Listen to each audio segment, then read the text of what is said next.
Drop it like a bad habit.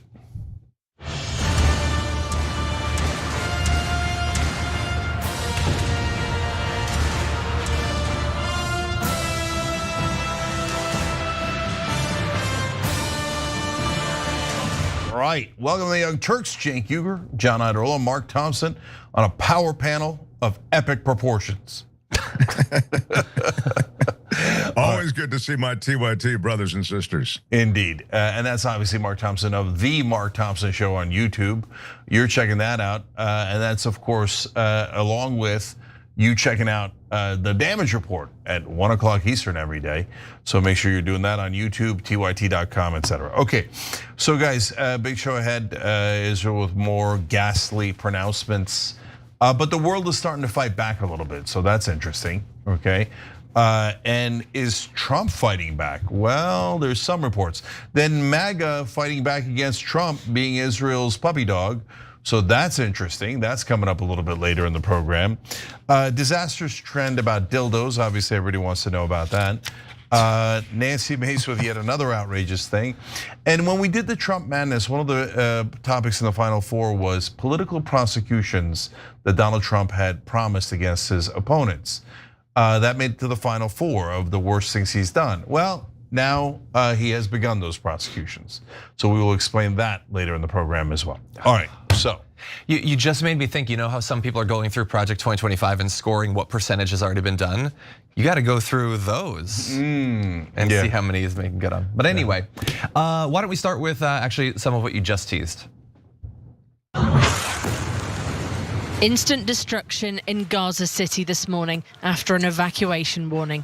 No injuries reported this time. But this now the very place which Israel's security cabinet has agreed to take control of. The approved plan focuses very specifically here on the largest city in the enclave, home to hundreds of thousands of people. Some here say they'll refuse to move again, having returned to their homes after being displaced before.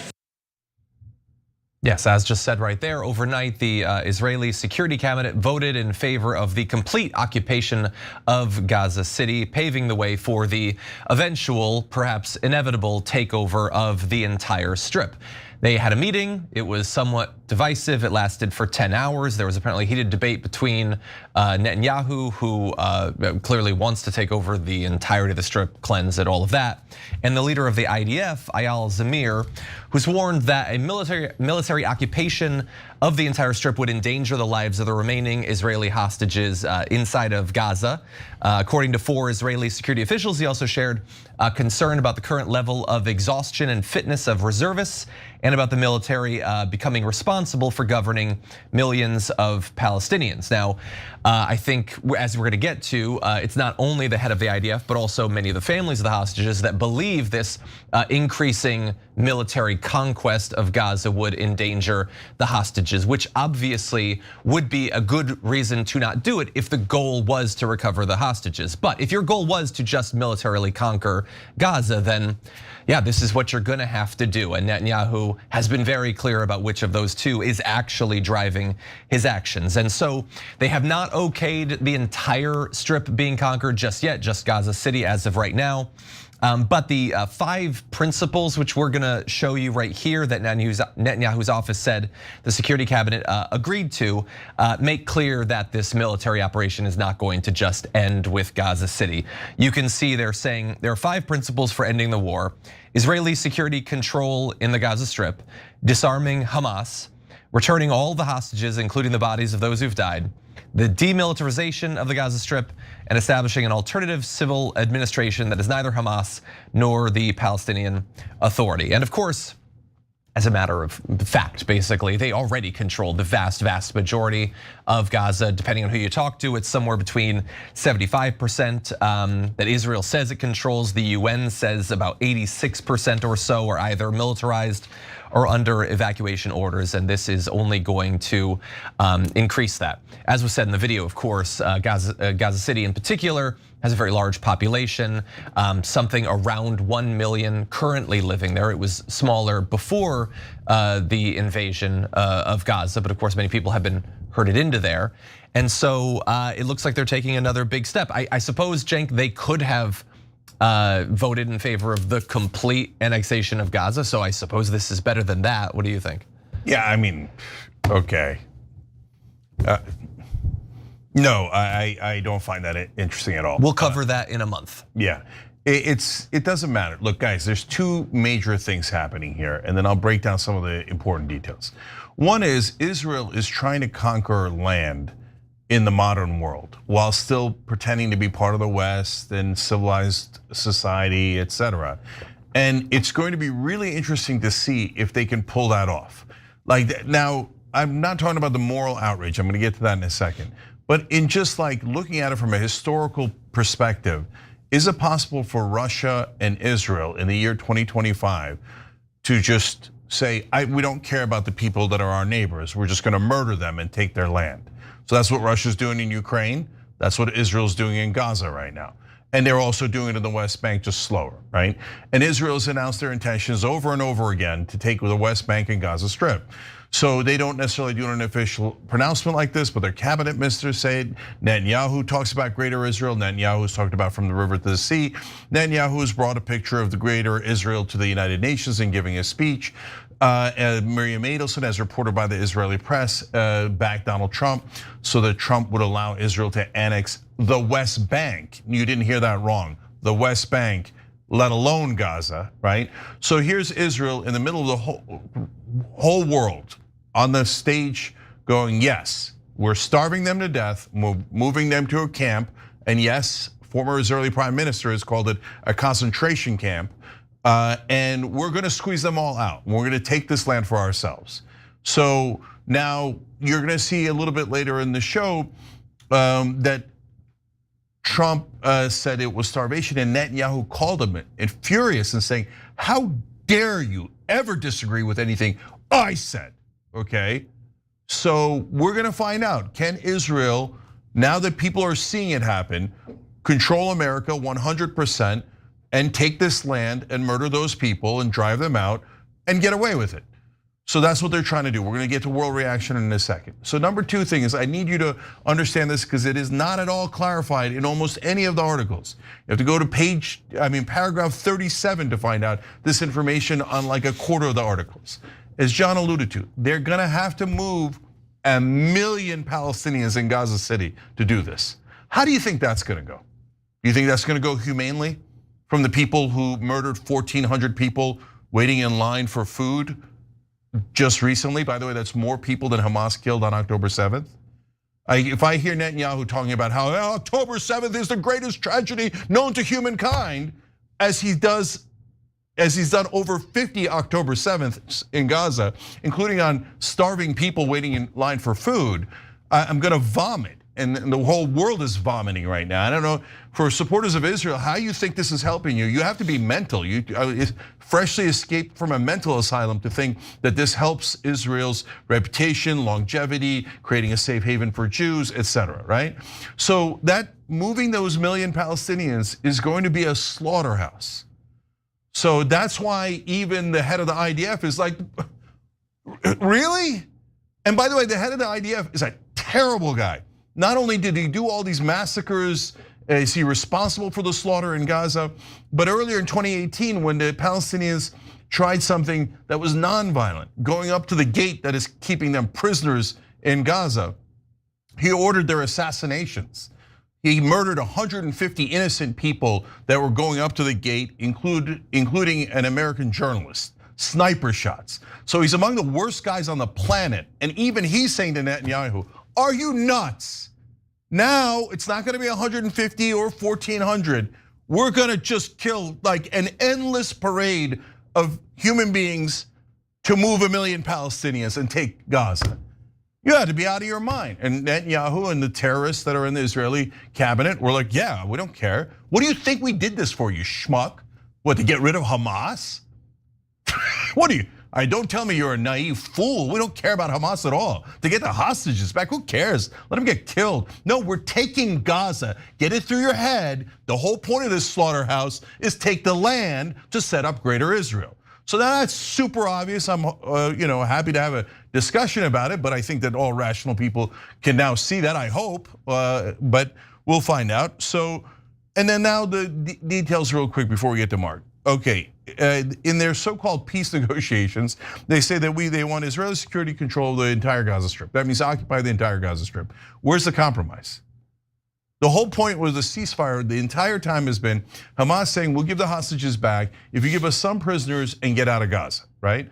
Israel's been pretending, oh yeah, maybe one day we'll get out of Gaza. Sure, yeah, which is the whole point of ending this thing, that you eventually leave Gaza and let the Palestinians govern themselves. Of course he's not gonna do that. So his offer is complete and utter surrender and humiliation, and you get nothing and I get everything. And then the last part was that Hamas and the Palestinian Authority, in fact, no Palestinian is allowed to govern Gaza. Well, who the hell is gonna govern it then? Oh, let me guess, Israel. And then of course, like the absolute lie of all lies that all of American press will now repeat, and I've seen it in all the articles. Well, Israel says that after they take all of Gaza, they will one day return it to the Palestinians. I mean, you gotta be the world's biggest sucker to believe that. I mean, it's a preposterous thing to say, let alone believe. So every part of this is just as bad as it can be. And finally, you get to the hostages. So what they're doing here is they're calling Hamas's bluff. They're saying, we don't think you're gonna kill them. We don't think there's anything you could do. So we're gonna come in and you have no hope for peace left, okay?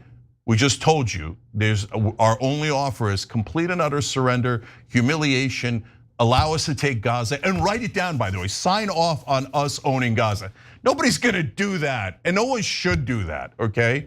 So now that there are no options left, at some point, if Hamas is to be believed, they have to kill the terror, they have to kill the hostages, which is stomach churning and awful, and I hope they don't, I hope to God they don't.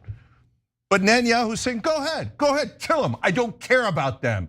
Do you think I cared about the people who died on October 7th in Israel? You think I cared about the 61,000 people I murdered in Gaza? No, the whole point is I murder a lot of people and then I take your land. And that's the offer I have for you.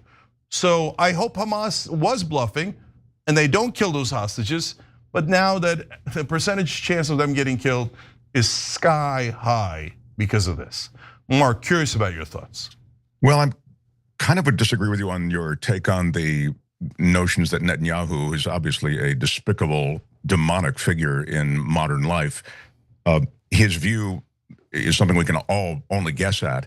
But on the Hamas thing, I think he's not figuring, look, we don't think you're gonna kill the hostages. I think he thinks just the opposite. We think you are gonna kill the hostages. In other words, nothing we can do can save these hostages.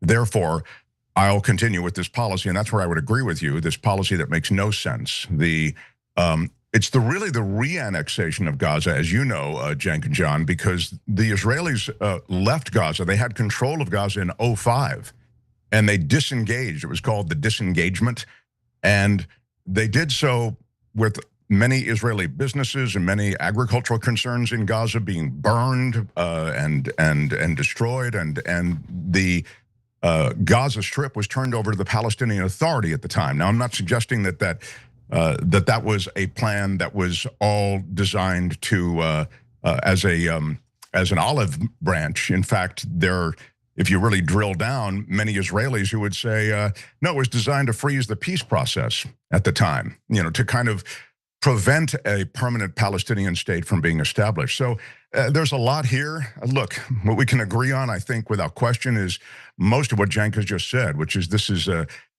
humanitarian horror show, and I don't get the end. The one thing I would say is that the entire Knesset, the ruling parliament of Israel, doesn't agree with this. And as you know, Cenk, there are tens of thousands, maybe hundreds of thousands of Israelis taken to the streets who disagree with this as well. So I always hate it when Israel, which is clearly pursuing this as a government, horrifying, immoral policy, which is a jihad on the part of Benjamin Netanyahu. I hate it when too broad a brush is painted over the Israeli people, because there's a lot of pushback in Israel around this as well. And Netanyahu, as you know, Cenk, this is a policy to save his skin, because he is an outlaw. He's a lawless leader, just like Donald Trump. So there's a lot going on here. There are a lot of cross currents, but most of all, this is an absolute humanitarian crisis of the greatest extreme.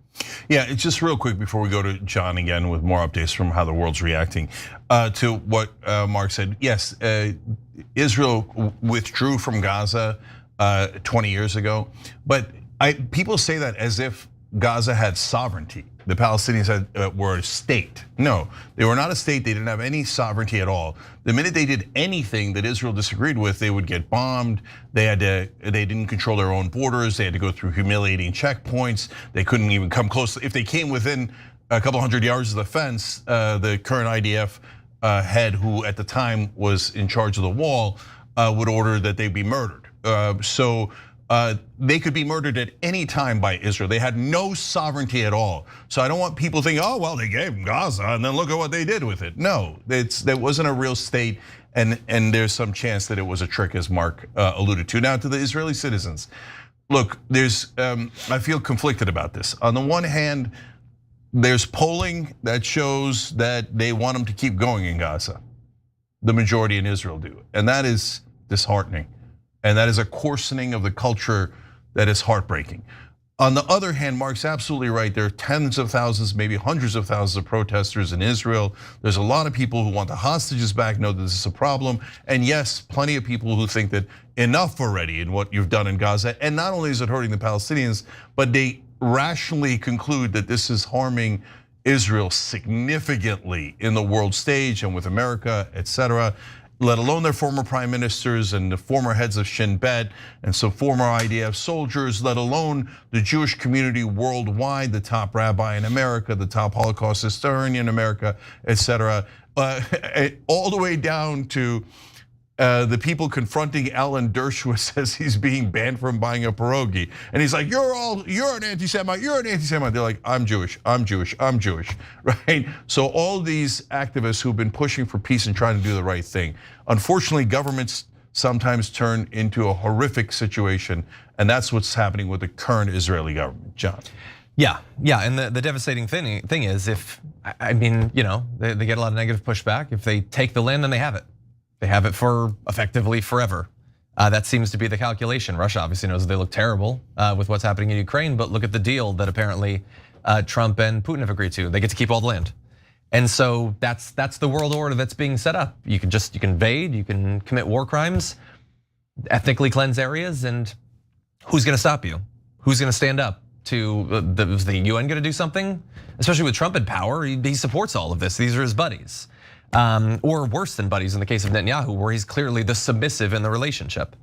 That said, we're gonna get to those reactions really fast. I should let you know, they say Palestinians have until October 7th, conveniently, to evacuate Gaza City, and that's where they're going to launch their ground invasion. As was said in that video, many do not plan to leave or can't conceivably. I mean, these are people who've been starved. Like, what are they gonna do? Like, how are they gonna do that? And so God only knows how many people are gonna die as a result of that, if they even wait until October 7th. Here are some satellite images showing the massive and rapid buildup of infrastructure and military vehicles. Now, maybe those were moved there so that they could just sit for several months without being used. I guess that's possible. I'm old enough to remember what happened when Putin had built up all of his forces over the border from Ukraine, saying they weren't gonna use it, so we'll see. As Cenk has been saying, there has been significant backlash, not only from some of the forces he was talking about inside of the United States, obviously the UN, Europe as well. The Hostage Families Forum, organization representing the families of the hostages still remaining, put out a statement saying, we are appealing to the cabinet. The expansion of the fighting is a danger of death and immediate disappearance for our loved ones. Look us in the eye when you choose to sacrifice them. And so that is a good statement. They're obviously scared about what might happen to their family members. But we've been covering this for a very long time, and I feel like there's always a point in one of these big stories where we get to a statement from the families of the hostages. and they're always being ignored. Netanyahu does not, he's barely even pretended to care about what they think about this. And as Jake said, former Israeli leaders, political, military, have put out statements as well. The Israeli opposition leader denounced this move, saying that the invasion could lead to many other disasters, not only the deaths of the hostages and the killing of many soldiers, but tens of billions of dollars in costs, as well as diplomatic bankruptcy.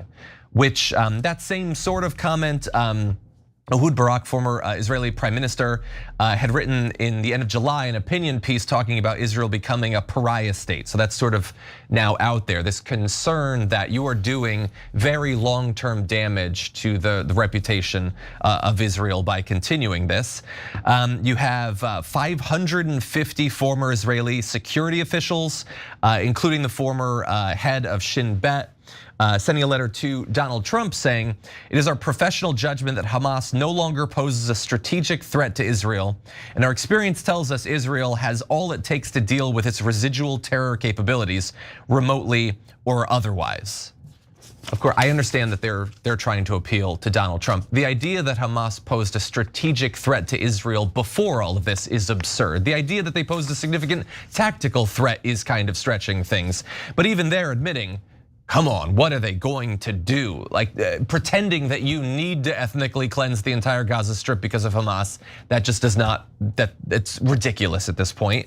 But unfortunately, as we've covered on the network, as I'm sure they've covered on the Young Turks, earlier this week, Donald Trump, like a beaten dog, in his press conference just says, well, it's gonna be whatever Netanyahu wants it to be. This guy that loves throwing his weight around, silverback gorilla, alpha male. Not with Netanyahu. It's whatever the dude wants to do. Yeah, and notice, so everybody in Hezbollah leadership is dead. Everybody in Hamas leadership is dead. And Israel used to use the excuse of Hamas fires rockets into Israel. I'll tell you why I call it an excuse in a second. But notice they haven't done that in a long time because there are no rockets left because there's almost no Hamas left. So they don't have that excuse anymore. Did it stop them? No. And if all 20 of the hostages were killed today or returned today, it doesn't, better yet, returned along with the bodies, and Hamas got nothing in return, right? Do you think Israel would stop? There's no chance Israel would stop. They'd come up with a new excuse, and then our media would repeat that excuse as if it's legitimate, and then have a fake debate about it, and then Congress would send them another 5, 10, 20 billion dollars, right? So this has nothing to do with any of that. Can Hamas in the old days do some damage to Israel? Obviously, look at what happened on October 7th, right? But that was startling because it was so extraordinary, so rare that they could do that kind of damage. But that's the kind of damage that Israel does, I don't want to say daily, but some days, okay, but certainly weekly. Weekly in Gaza, Israel regularly murders that many people, right? So like the idea that the Palestinians are an existential threat to the best defended nation on earth is preposterous. The Palestinians are down to stones. And when they throw a stone, some terrorists, murder them, and they do in the West Bank, etc., right? That they're going to somehow defeat Iron Dome and Israel's nukes with rocks. This is an absurd, ludicrous thing, but all of our press repeats it as if it's, oh, no. The Palestinians are not under existential threat. It's not a problem that their state does not exist. Reality is not at all important. The fact that the Palestinians are in concentration camps, that they're being starved, that they've been brutally occupied by this despotic force for all of these years, not important and should never be discussed. But poor Israel is under an existential threat at any point. These Palestinians with their rocks and their fists are going to destroy all of Israel and kill all the Jews. It's ridiculous. It's not anywhere within a million miles of true. It's the reverse of the reality. It's Orwellian to pretend that the Palestinians are the aggressors and Israelis are the victims. So no, it's not within a billion miles of true. So I'm gonna go to the last two things from me. Let's see if that turns out to be true. Civic Folly 86 wrote in from a member on Twitch. Israel already occupies 3/4 of Gaza. If they take Gaza City, it's 100% occupied. That's a great point. Like They say Gaza City, but there's nothing else left. So thank you for contributing to the show. That's terrific. And Rebel Dragon on TYT.com, a member on our website, said Israel kept insisting it's not an occupation. So what gives them the authority to even have a vote like this? So yeah, you tell me, oh no, we don't control Gaza. Okay, now we are going to decide what we're going to do in Gaza. And here, now we will tell the Palestinians what to do. And then lastly, okay, as I kick it back over to Mark, when Netanyahu and the other enormous liars that speak for the Israeli government now come out and go, oh, we're here to liberate the Palestinians. It's grotesque in every way. And if Israel was a government that I liked or loved, I would be 10 times angrier than I am now, because then I would say, oh my God, not only are you slaughtering these Palestinians and doing it with American money and getting the whole world to hate you, but you're making this government and this country that I love, or let's put aside the government, this country that I love, as one of the most hated nations on earth with great justification. And how did that help? How did that help Israel to be absolutely loathed by the world as the entire world sees them starving babies to death? How did that help Israel? Oh, we're gonna get more land. Wow, okay, genocidal freak. I bet that keeps people safe in Israel. Their only threat to their safety, as they are the greatest, best defended nation on earth. Literally no one else has Iron Dome. Only like 7, 8 other countries have nukes. And that's why when the IDF soldier earlier this week said, yeah, they told us to stand down on October 7th. Oh, the guys who targeted Hezbollah and Hamas with pinpoint precision, and the Iranian scientists, etc., with pinpoint precision, they couldn't respond, for 7 hours on October 7th, or however long it took for the IDF to walk over there? They didn't have cars, they didn't have ships, they didn't have anything. No, this is all total nonsense. They have genocidal freaks running that government now. And if you love that country, that should break your heart into 1,000 pieces, and you should be doing everything in your power to make sure that guy's taken out of office. Mark, last words. Well, the stench of this humanitarian horror will be something that, as you said, will change the face of Israel. And it's heartbreaking because there is so much great in history about Israel and about the people who live in Israel. And this is a horror show, and you're right. It's, as I say, the stench will overtake it, and it's indefensible. I want to go back to what you just said, though. I just want to make sure I'm clear on this, Cenk. You're saying that the IDF deliberately stood down to allow October 7th to continue with the rapes, murders, and the destruction of October. Is that what you were saying? Yeah, so I'm not saying it. An IDF soldier said it earlier this week. Okay, so I'm reporting it. Do I know that he is absolutely right? I don't know. Have Israeli officials conceded that they had the information about October 7th, but decided to dismiss it? They did. Right? Yeah, that's so absolutely you could true. say, you could put those things together and go, well, that paints an interesting picture, especially given the enormous capability of Israeli intelligence, right? Sure. But do I know it for sure? I do not know it for sure, and thank you for that clarification. I mean, it's more than a little bit controversial, the notion that and there's a political price that's been paid and continues to be paid by Israelis toward their government because of October 7th, because you guys did know about this. You heard about these plans and you didn't take them seriously. To Cenk's point, you didn't think Hamas had it in them to actually pull this off. So I always feel like the Middle East this is horrifying. As I said, it's humanitarian awfulness that I can't even get my head around. And I always feel the Middle East is like a movie. It depends when you walk in. And boy, I walked in right now, and it is sadly, the Israelis are all bad on this one. And the only thing I would say about the Israelis, as I said at the beginning, is from people I've talked to, there are a huge chunk of Israelis who are not good with this. They hate this and they don't want it to continue. But this government has been hijacked by Netanyahu, and he's on a jihad, and it's a horror show. All right. Yeah, why don't we take our first break? We'll be back.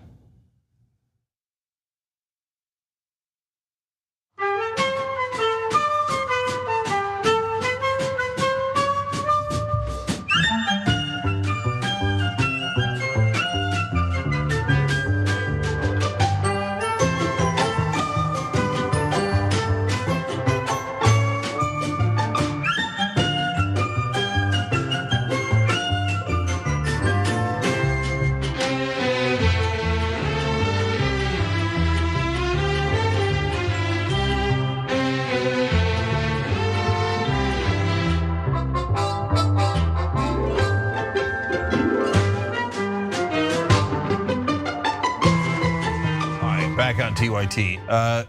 So lots of comments here at TYT.com. Virginia in South Carolina writes in, resistance is 1,000 small acts from all of us daily. Today I hung up a keffiyeh in my kitchen window. It's not much, but when Lindsey Graham is your representative, it feels like it is. I started thinking about that the other day too, that maybe we should all start either wearing Palestinian flags or hanging Palestinian flags, etc. Because just to say, like, I stand with my fellow humans, and it's almost like the "I am a man" sign that they held in the civil rights era. So something along those lines. I'll think about it more, but I love that you're doing that. And by the way, if you're going to bring Palestinian flags anywhere, which you should, also bring American flags. Super duper important. Okay, we're trying to get this country, the country we live in and love, America, to support our fellow human beings in Gaza and to end a genocide. So you don't want to be against America, you want to be for America doing the right thing, okay? So a worst case scenario, Dragon says, I just saw Superman. It's nice to dream that that was real. When the bad guy was gotten rid of, I almost yelled, bye bye BB, but I was in a theater with others, so figured better not. By the way, some people say that that character in Superman is not Netanyahu, it's David Ben-Gurion, who, by the way, look, I don't want to get into a giant conversation about the history of Israel because it exists. Let's move on. Let's get a peace deal. Let's get 2 states, etc.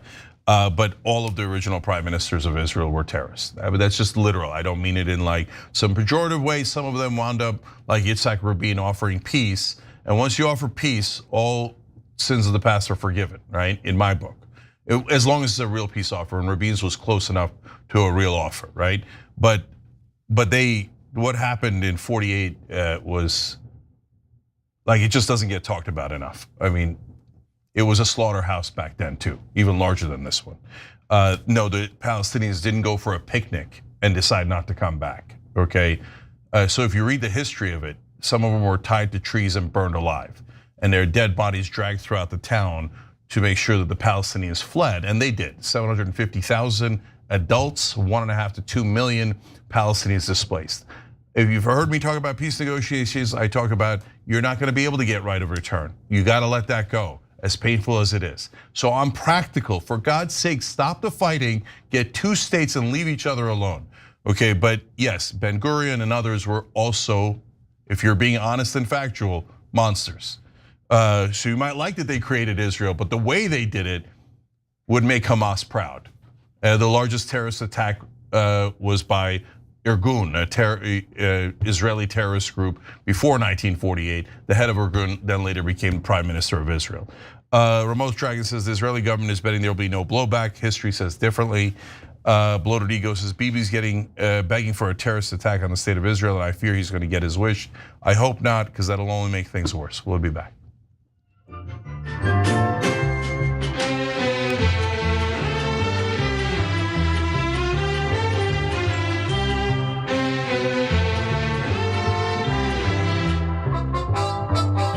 All right, back on TYT, Cenk, Mark, and John with you guys. John's got more news. Yes, let's go to some of the pushback happening here in the US and around the world. Since the very beginning of the war on Hamas, Israeli officials have insisted that they have no desire and no intention to fully occupy Gaza. But just as long, Israel's critics have insisted that occupation and displacement were always the intention, and that time would prove them right. Israel is not hurting, and they've already proven that they are more than capable of not only defending themselves, but annihilating their enemies to the point of genocide. If you start drawing you want to kill the MAGA movement, let's have American troops go over there as an occupational force, because this will end in tears, sir.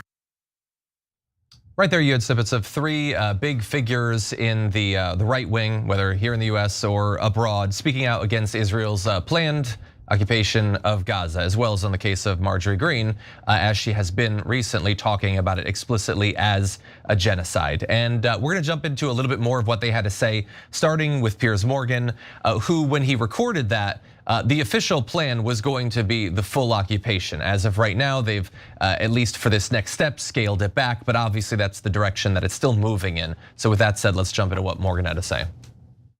But I think what we're seeing now is way beyond any self-defense. And I think the rhetoric that Wajahat talked about from Smodrich and these guys, very hard right members of this cabinet, who somehow get dismissed as not important, but are clearly hugely influential in this government, that they are talking openly about cleansing Palestinians from the Gaza Strip. That is ethnic cleansing. And if you now have tomorrow night a decision by the Israeli government to basically go over and occupy the entirety of the Gaza Strip, expelling 2 million Palestinians, that to me is an indefensible ethnic cleansing war crime. And of course, that still looks like the plan, and they've been speaking very openly about it. Of course, everyone should remember that Donald Trump sort of was talking, before they were talking openly about it, Donald Trump was talking about the great real estate opportunities and all of that. And so with that in mind, let's just go to a little bit of Marjorie Greene and what she had to say. Israel is not hurting, and they've already proven that they are more than capable of not only defending themselves, but annihilating their enemies to the point of genocide. And that's what's happening in Gaza. And Matt, the reason why AIPAC is attacking me is because I dared to tell the truth. Well, Matt, you and I are good friends. We served together in Congress, and you know that I have taken zero money from AIPAC. If you're under the age of 40, you have no hope for the future. We're $37 trillion in debt. People can't afford to buy a house. They can't afford rent. They can't afford insurance. They can't afford their bills. And we have HB1 visas stealing all these American jobs. And I'm sick and tired and fed up with it. So if AIPAC, who donates, by the way, to more Democrats than Republicans, as a matter of fact, they're all for Democrats, but they do donate to Republicans as well. But listen, if AIPAC wants to come after me and accuse me of betraying my American values, AIPAC, you know what? You can bring it on. I am totally ready for this. And this is a fight that I will fight, and I will give it my all. Now, I don't know for sure if the debt figures that she cited there included the $4.5 trillion that she just voted for to give tax cuts to billionaires. But other than that, I do agree with much of what she had to say there. And we can eventually get to Bannon. But look, much of the elected Republicans do agree with Donald Trump, who will say and do, in this case, seemingly anything that Benjamin Netanyahu tells him to do. But as was represented in those clips, there are some influencers and some elected officials on the right that do disagree. Yeah, so should AIPAC be a foreign lobby? Obviously, it's the American Israel Public Affairs Committee, okay? Democratic majority for Israel. So look, and this isn't just about Israel, it applies to every one of these type of organizations. I remember growing up, there was a Congressman, Stephen Solars, go around to all the Turkish events, and he was considered friend of Turkey, right? And then I was talking to my friends who are families are originally from India, and they're like, Stephen Solars, he's also friend of India, right? So so these guys go around and they collect money from folks who are American citizens, right? But what is the intent of it? Did the Turks who gave money to Stephen Solars, was it so that he could defend Norway or freehold New Jersey? Well, no, it was to represent Turkey's interests, right? And India's interests. And AIPAC's job is to represent Israel's interests. But AIPAC goes further. I don't know if all the groups do it, and then we should look into all the groups. We should be fair about it, each of the countries, etc., right? But AIPAC coordinates with Israeli government officials. Then it's obviously a foreign lobby, obviously. The only reason why it's not, because all the politicians take money from AIPAC, 400 out of the 435 members of Congress. So those 400 go, no, I don't think it's a foreign lobby. I think they should keep giving me a lot of money. Okay, yeah, that's what I thought, all right? So that's the only reason we don't have that. Marjorie Taylor Greene, whether you like it or not, is 100% right about that, in my opinion. On Bannon, he's right that MAGA is splintering, and if you say ground troops, they're gonna be over the top furious. That's not even negotiable. I don't know why they keep saying they brought it back. Now, again, America's talking about, well, obviously some Israeli troops and some American troops. No, not obviously, and it's not gonna fly. So MAGA will push back so hard on that, I would be shocked if it happened, okay? But what's not going to get enough pushback is endless money, infinite money to Israel. Oh, you'd like to do an occupation, you'd like to destroy Gaza City, you'd like to take Gaza, you'd like to starve them to death. No problem. How large a check would you like us to write? And that, of course, has to do with AIPAC. But guys, look at this. Now you've got a real right-wing rebellion against AIPAC, Israel. etc. One that clearly did not exist in any significant way before. I know some on our side are still denying it. I find that unbelievable. Well, so wait, why are Steve Bannon and Marjorie Taylor Greene and Matt Gaetz all talking about how Trump shouldn't back Israel in the way that he's doing if there's no rebellion from the base? What, has Marjorie Taylor Greene and Matt Gaetz decided to become bleeding heart liberals overnight?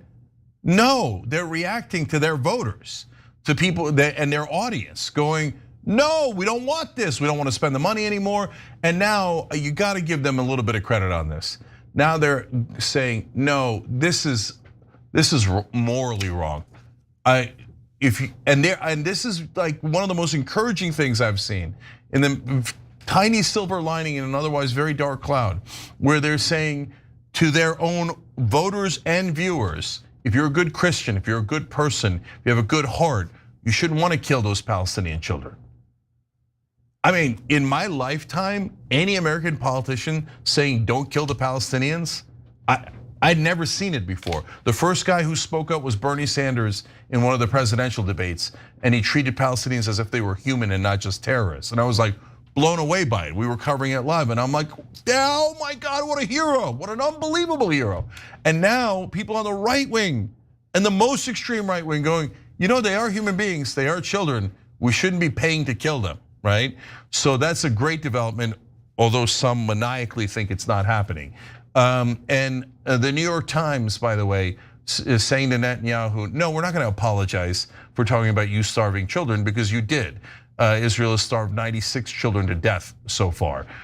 So look at the New York Times and Steve Bannon and Marjorie Taylor Greene agreeing. So it's amazing times. Mark. Well, the truth is undeniable. I mean, you just said it, and you stated starkly. And AIPAC is a lobby group, and you're allowed to lobby, and it's awful. And I would have all of these lobbyists put them in the same basket and ship them out. I just, as you know, and one of the things I respect about TYT is the work done to try to get money out of politics. And Bob Menendez took money from Egypt and Qatar, and Eric Adams, made his own deal with the government of Turkey, whatever. It goes over and over and over again. And these are despicable people. We're talking about Bannon, Marjorie Taylor Greene, and we're going, wow, they have one morsel of truth and humanity in them, and no one can disagree with what they've said. I hope it's coming from the place of humanity, but it doesn't really matter. They're on the right side of this. Sadly, a lot of the support for what Cenk is talking about, the money and support of Israel, comes from the evangelical right, and that is what makes MAGA Nation such an interesting in a negative way place, because it's a coalition of this hard right Christian neo-fascist crew and these MAGA people who don't want to get involved in a lot of what's going on in the Middle East. They're sort of isolationist, and somehow they have to broker a deal to get Trump the support he needs and to get the right wing of America the support it needs. So I see strange bedfellows here, Cenk and John, but certainly one of the supporters, and it's a big coalition, is these neo-fascist Christian right supporters of Israel. Yeah, I'm just going to add one quick thing, or two quick things to what Mark said. I agree 100% with everything Mark just said. I'll add on top, Mike Huckabee was asked the other day about Palestinians being shot waiting in line for food. And Mike Huckabee is one of those lunatic evangelical Christians who believe that Jesus needs to come back to Israel and murder everyone.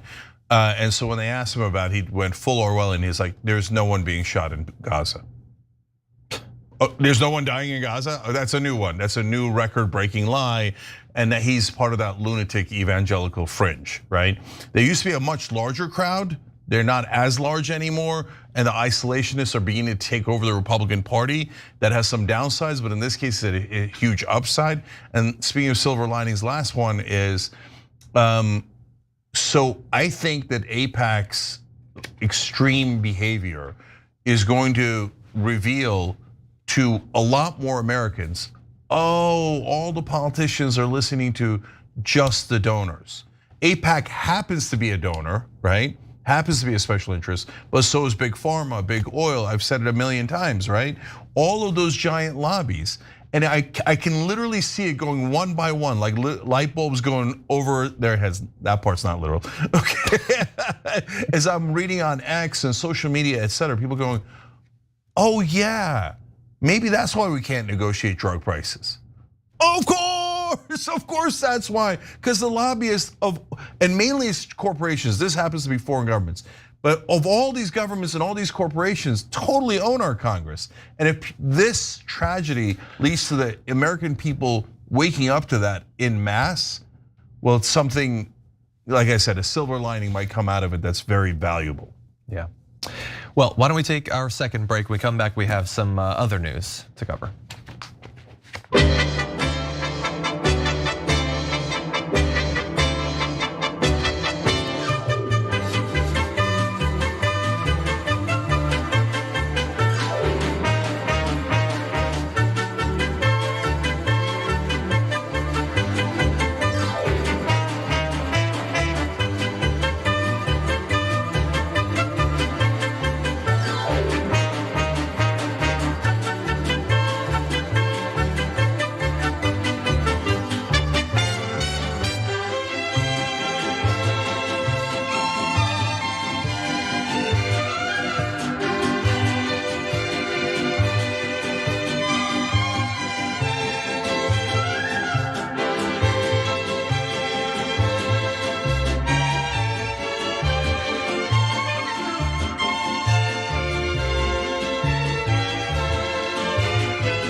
So you got a message for John Idarola? Tell him to be nice to me.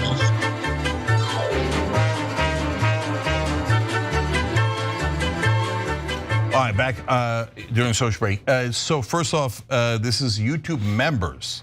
Yaz writes in, as a lifelong right-winger, I will vote for anyone from either side as long as they stand for America and aren't AIPAC slaves. We'll vote for anyone from either side. Lifelong right-winger, fascinating. REM says, Cenk, my 13-year-old dog has cancer and loves watching your show with the family every night. Your voice soothes him, LOL, love TYT. All right, well, that's awesome. Ari, thank you, and shout out to your wonderful dog. We love, you put up a picture on tyt.com/joy, okay? Let everybody get joy from him as well. All right, Christina Elisa Brown says, John's an effing rock star with a beautiful tie and the hair. John is beloved. Oh, that's what she wrote. I didn't expect hard to disagree with that. It is a nice tie. Okay. Stoner Wolf says, I swear I could listen to Mark read a math book. Now that's a high compliment. Allison Old says, the hostages are dead or starving. They don't really care about them, just their families do. Israel knew October 7th was gonna happen. Netanyahu allowed it strategically. That's Allison's opinion. Sly J says, this is the best time I have driving home from work. Thank you all. Thanks for listening to us on the drive, Sly. Eric Brooks says, I'm here with you, TYT, from Detroit. Detroit is actually one of the most solid TYT towns there are in the country. Dragon Shepherd says the Dragon Daddy is in the house. Lots of love for John here. Octo Squiddies on Twitch says Mark Thompson and the two nerds. Nerds! Okay, all right, fascinating. Coz Walt gifted 5 subs on Twitch as an American hero. On TYT.com, members there say, Cypher, Cenk, did you just say Freehold? Hey, I live near that town, Cenk, my fellow Jersey. You crazy, dog? My family lived in Freehold for 25 years. I love Freehold. I'll see you at Sorrento's one day. Tug in the Tuba says, I watched Anna on CNN and I want to apologize to the world for Scott Jennings.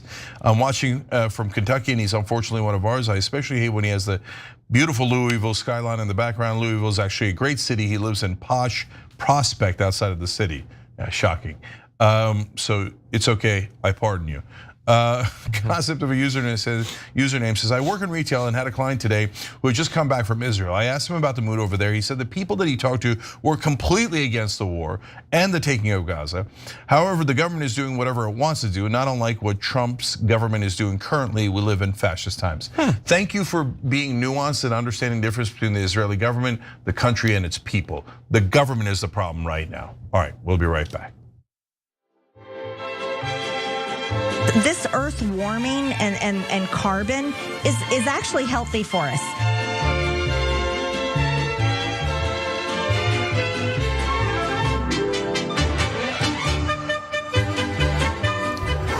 back on TYT, Cenk, John, and Mark with you guys, and also Master Blaster. Okay, they just joined. I love these hands. I love that movie. Okay. I thought I was Master Blaster. Wow, that's a tough way to find out. Okay, so you can do likewise, hit the join button below on YouTube or tyt.com/join on our website. All right, John. Okay, well, I think everybody knew as soon as they saw me on this panel, since I've become a jock over the last year, that we were definitely gonna turn at some point to sports news. So let's do that now. We can jump into this. Over the past few weeks, multiple teams in the WNBA have been hit with thrown dildos being thrown onto the court by people in the crowd. And as terrible as that is, regardless of the motivation, and we can speculate, there's actually a way that it can be much worse because it involves an even worse group of people than just misogynists or professional trolls. Before we jump into that, I just want to say I was actually at that game when that happened, and when it became clear that security had not found the person, I was overcome with a desire to go find them myself. I was so overcome with rage. It makes me so angry. And I understand that not everyone is responding in that way. Now, some players and some coaches are speaking out very forcefully against this. In that particular case, although it's difficult to target a particular player when you're throwing it from the crowd, it seemed as if the thrower was targeting Sophie Cunningham of the Indiana Fever. Now, she had just the day before tweeted asking people to stop doing that. And so if she was targeted for that reason, then that's not very cool. Now, some players are sort of making light of it. She kind of joked around after it. But there is concern that if this were to hit someone or they were to trip or whatever, that this could actually injure someone. And obviously it's not a good look when it's a group of professional female athletes and people are throwing sex toys at them. But that said, it can get worse, and we're gonna describe how. It's pretty widespread at this point. As of August 7th, there had been at least 6 games where this had happened. It happened last night in a game too. I don't know if that actually includes that. And a cryptocurrency group has now entered the story to claim responsibility for some of these pranks because betting sites and cryptocurrency sites are starting to try to monetize this. And of course, along the way, encouraging more people to do it. And so a group of crypto enthusiasts have launched Green Dildo Coin, a meme coin, the first stupid meme coin actually. And so it's sad to see it go in that direction. They said that they were protesting a toxic environment in the crypto world. I don't know what that is supposed to mean. But in any event, there are bets going on as to when this will happen, what color the dildo will be.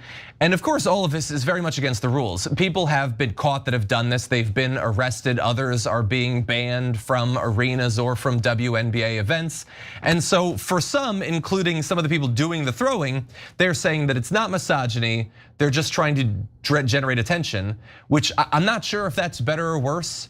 I personally think that our world could use less of people thinking that reality is just for them to do things in to generate attention. Stop doing street interviews, stop doing pranks on unsuspecting people. Just leave people alone when they're out in the world would be my advice. But anyway, we have more on this, and actually maybe even a grosser turn where Don Trump Jr. gets into the story. But Cenk, what do you make of this? Yeah, so this is one of the ailments of the attention economy. So now everybody's doing anything and everything to get attention, and people have actually now realized and talk about their need to capture attention. And when the people who organized this were interviewed, they openly talk about that. They said, since a lot of people were talking about the WNBA, what we wanted to do was, quote, intercept their attention, okay? So now that's going to have a huge number of giant problems in the country that in a minute, that I'm gonna get to in a minute, okay? But there's also one other factor here, which is young males. I know a thing or two about this because I was once a young male, okay? And by the way, I too was guilty. And so there was a lot of things that I thought were funny back then that now as I look at it, after I've matured, after many, many decades, I look back and go, oh my God, I can't believe I did that. Oh, that's crazy, right? And yes, I get it. As a 15-year-old boy or sometimes 25, right? They're like, oh, it's so funny, you throw a dildo at the girls playing basketball. But for the rest of us, like not being in that mindset, it's a little bit horrifying. But they don't get it. They think it's like the funniest thing in the world, right? But you're demeaning those people by doing that.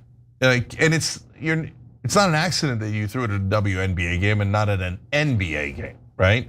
And so you get stuck in this awful position of being a grown up telling younger people, can you please grow up a little bit? Like, it's not that, like, I don't want to take the joy out of life. I don't want you to stop joking around. I'm the last guy to say that, right? But there's a line, guys. And demeaning women like this when they're actually at their jobs is way past that line. It's a million miles past that line, even if they can't see it. But back to the overall phenomenon, that's what I'm more worried about. So here, John's gonna get to it, but I'll read it right now. I wanna read you this thing that gives you the whole essence of it. I'm skipping forward a little bit, graphic 9. According to a value tracker on Forbes, the price of the coin, now I'm skipping ahead to this coin that they are trying to promote, right? Says, which represents a bold movement, they claim, a bold movement in internet culture, giving holders a voice in a fun, fearless, and fast-growing community, that's their quote, has spiked by approximately 300% in the past week. According to Google Trends, there's been a 3,700% increase in US search interest on green dildo since July 29. And so those numbers are stark and important because you don't understand the story unless you know why they're doing it, and that's why they're doing it, because it works. They did get a huge spike in internet interest and searches, and when they go to search it, unfortunately, they see this coin that, again, we're gonna tell you more about that in a sec. And then the price of the coin goes up. So they were rewarded. And as long as they're going to keep getting rewarded, they're gonna keep on doing it. So we're all in a lot of trouble here because this attention economy is rewarding the worst kind of behavior. Yeah. That's a terrific breakdown. Very little to add. Really, that attention economy, that there's an economic component too, and that of course there's a humiliation of women in the workplace. And I would say if you want to see a humiliation of women in the workplace, just go into any other workplace, because women are, I don't mean to be politically correct, but it really is the case that women are facing serious issues at work still and have been for decades. So this is just another chapter, but I love that you mentioned the attention economy and that there's a financial component as well. Exactly, yeah. They're saying, again, as Cenk had said, Lieutenant Dildo Rain, I'm sure that's his real name, is saying that, yeah, they want to intercept the attention and they wanted to really make memes funny again. Which is just, that's like, you don't need to be anywhere near comedy, if that's a sentence that you're saying. So I would briefly say, so this sort of thing has happened before. This is not the first time that people have thrown things like dildos. So I think it was the Bills years ago or whatever. Like, it does happen. And so some people will say, well, then that's just what it is. And again, the individual motivations of a person doing this, I can't say for sure that it's like screw these women or whatever, we're gonna throw this. A lot of them are, just as Cenk said, just trolls or don't understand it. But like, even if you're literally doing the same thing, throwing a dildo at athletes, it isn't the same thing because of the context. The Bills or whatever might have a bad season, but NFL players, it's not that like 90% of what people say about them in the media has been negative or mocking for literally years, okay? That's a context, okay? Let alone the larger issues of how America generally treats women. And in particular, recently, as the WNBA has been riding over the last year and a half, a wave of renewed interest, and they're getting much higher ratings and much more tickets being sold, and there's a lot of attention. There has been this counter reaction from right-wing media that does not like to see this. And so when recently during the WNBA All-Star game, the players were wearing shirts that said pay us what you owe us. Right, like Matt Walsh and all of them were making videos about, then in that case, you should be paying the league because you're worth nothing. And so you need to understand that context, that there are some people that aren't interested in whatever sports, let alone women's sports. And then there are people who have a vested culture war interest in making sure that it doesn't get popular. They don't want it to be respected. They like that it's a target of mockery. And of course, ironically, many of these people are the same people that have been using their supposed concern for women athletes and women's sports as a thinly veiled excuse for rabid transphobia. And so that is context that unfortunately is gonna be lost on the sort of people that smuggle a dildo into crypto.com arena and then chuck it at a player or whatever, but you should understand it. And it's not front of mind for some people trying to have fun with memes on this, like Don Jr., who posted this on Instagram of Donald Trump on the roof of the White House throwing a dildo down at players playing. He did that about his dad. And of course, the context for that is his dad has been accused of sexual harassment and sexual assault by literally dozens of women. He's of course tied to Jeffrey Epstein as all this is going on. But yeah, he should be throwing dildos down at those women just trying to do their job. Strange family. Yeah, I have a lot of thoughts on context too. First, on the White House, this is what we've devolved to, where the president's son does a meme of the president throwing a dildo at women playing basketball, and that's not a big story. Like, yeah, it's covered, but my God, if this had happened pre-Trump, it would have been, we'd still be talking about it. I mean, Jimmy Carter's brother had too much to drink one night or something, and that's still like a story people talk about, right? Like, imagine if Jimmy Carter's brother was throwing dildos at women, right? Or doing memes like that and stuff. So like the debasement of the White House. I mean, remember when they used to talk about, Bill Clinton has debased the White House? All right, well, I hope we're not still having that conversation. Okay, that conversation has now come to a conclusion. But also, yes, when your dad's been accused of sexual harassment by dozens of women, and a jury of his peers said that he was guilty of sexually abusing a woman, and he's on tape bragging about how he just grabs their genitalia without permission, having him throw dildos at them is not a great look. But unfortunately, there's a portion of their base that finds that kind of demeaning behavior to be awesome, and that's why I don't ever vote with them. Like they don't understand how disqualifying that is. Like oh yeah, I'm for America. Are you? Because you're not for equality. You're not for treating all of us the same, right? So again, if you're a 12-year-old kid, I understand you think it's funny, but I would hope the rest of us have matured a little bit past that. Now, one other component about the financial end of it. Then some betting websites started putting up, what color will the next dildo be? Which is so stupid, but I guess they wanted to attract attention. They thought the marketing was worth it because people then looked at those betting websites, they planned it, and then they did it. They put a lot of money, and they now brag about it. They put money on which color it would be, then they picked the color, and then they themselves threw it on to make money. So you see how the attention economy grows and grows and grows, and how people are making money from all sorts of things that as a society, we don't really want them doing, but are now being financially rewarded, right? And finally, on the context of throwing things, look, if my daughter's playing some sort of sport or anything else, and you throw something like that at her, we're gonna have a problem, okay? So they're also creating a situation where people are going to want to take things into their own hands. I mean, what was John's initial reaction? He wanted to go find a guy, right? I wanted to throw him onto the court from the stands. And so this is not healthy for society when we start looking for each other to get even, right? And I would know a thing or two about getting things thrown at us in context. So when I played football at East Brunswick High School in New Jersey, they threw bagels at us in the opposing stands. Why? Because East Brunswick was a heavily Jewish town. Oh my God. So now if you say, hey, you know what? What's the big deal? Maybe they were done with their bagels and they throw them, and you don't know that it's a Jewish town, you think it's not a big deal. But when you find out it's known as a Jewish town and they're throwing bagels at you, that context matters, okay? And so that's why the context here matters as well. Mark, last words. Was anybody, Cenk, in Brunswick actually saying, well, maybe they were just done with their bagels and they decided to throw them on the field? No, nobody thought that. Okay, I just want clarification on that. No, I sign on to everything you've just said. It's another a brand of lunacy, and as you suggested, the degradation of the White House and of public service and of politics in Washington. That's the spillover effect, and how this all comes together with social media and meme coin, and as I say, an economically incentivized process. It's crazy. That meets a sort of a juvenile kind of prankster.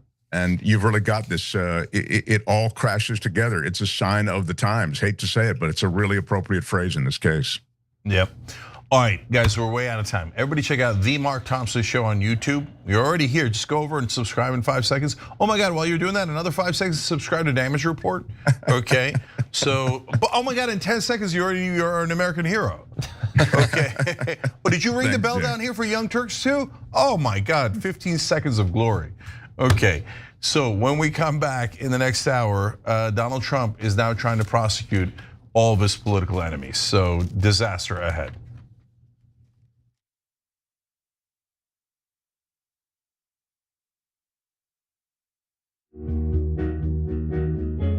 Our audience has given us everything, so we couldn't be more connected. When we first started, people would start giving us directions and say, okay, the mics are too large, move them. Turn them into lav mics. I mean, they were incredible. And then one guy walked in and gave us a really expensive switcher and said, you guys need this, and walked out. Okay, it's amazing. They helped us build a studio. They did a $2 million funding campaign for us. And so they really are us. We do this show together to the point where some of our hosts are even former listeners. So when we say that the audience is part of TYT, we really mean it. I think what the audience also appreciates is especially if they're members, they really get an inside look into who we are, our personal lives, what drives and motivates us. It goes beyond just storytelling. I think that what we do is allow our viewers and our listeners into our daily lives, and we give them kind of like this inside look into everything that we're passionate about and why it is that we're doing what we're doing, right? Like the motivation behind what we're doing, I think is important for our audience to know, and we're not shy about sharing that with them. And it's different from what people typically see in legacy media outlets where everything is kind of dry and robotic and there's really no personality or authenticity that comes along with it. Oftentimes when we're doing the show, I don't really think of it as me telling them stories. I think of it as us having a mutual respect and conversation with one another.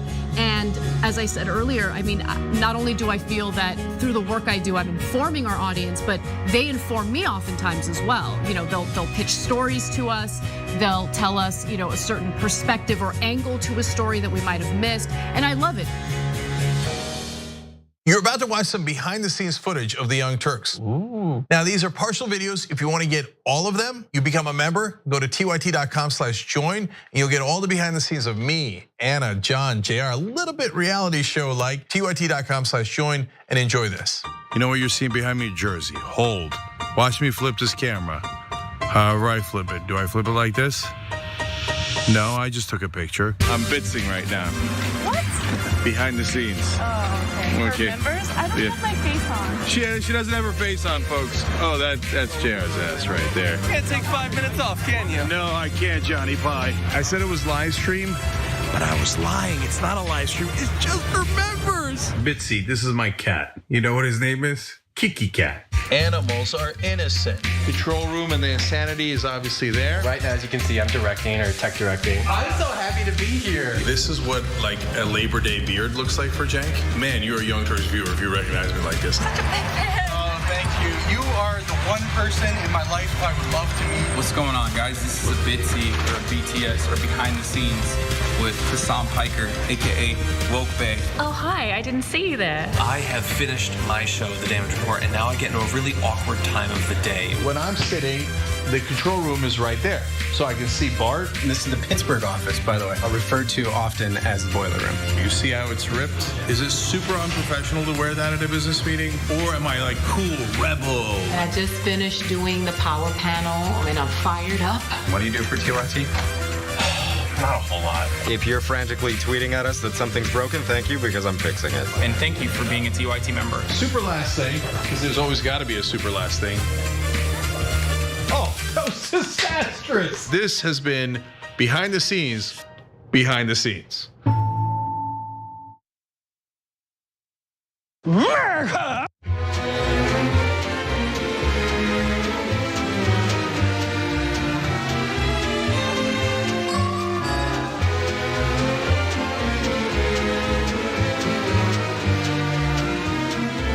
Drop it like a back-to-school sale on shoptyt.com.